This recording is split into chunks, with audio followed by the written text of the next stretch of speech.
always interesting to talk about how you met your spouse. I met my spouse, probably like most of you, day drinking downtown after church one day.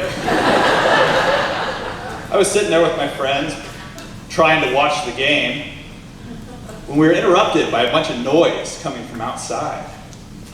So I went over and I had a look.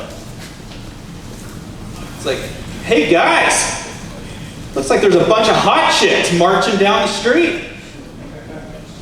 And from the looks of it, they're holding some signs, and they've got some vagina hats on their head. I think we're about to be in the middle of a full-on women's rights protest.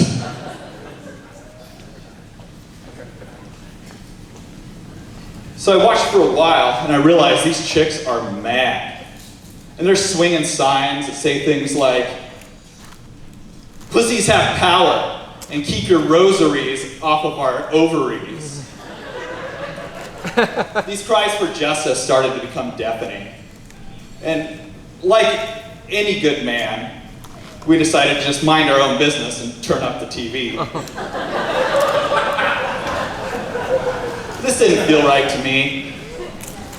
I was born to help people. But most of all, I support the bodies of women.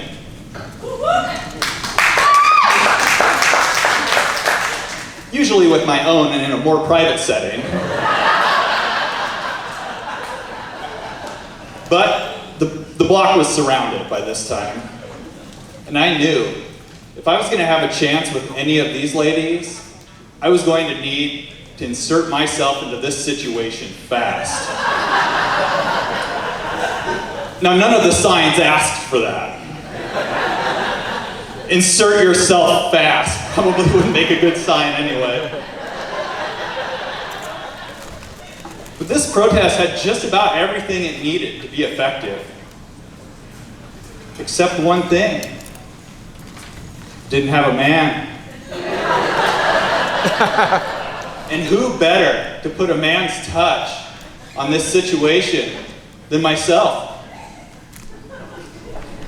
So, I went out there. I joined this sea of beautiful freedom fighters. I wanted to see if there was anyone that needed my support. Of course, I kept my hands in my pockets, and I waded through the crowd, avoiding the ones screaming the loudest, and the ones who couldn't stop playing with the hats. And then I saw her. It was kind of romantic if you think about it. A young maiden off to the side, much quieter than the rest. But she was also distancing herself from the hat people. And I knew this was my moment. What better time to hit on a woman than a women's rights protest? So I introduced myself. She said her name was Donna. I asked if I could call her Big D. She said she'd prefer it, but the real question was, could she call me Big D? Since we just met, I thought sticking to extra medium would probably be appropriate. But we've been married for 3 years, and I guess you could say that I've successfully inserted myself into her life at this point. That's my time. Thank you, everyone.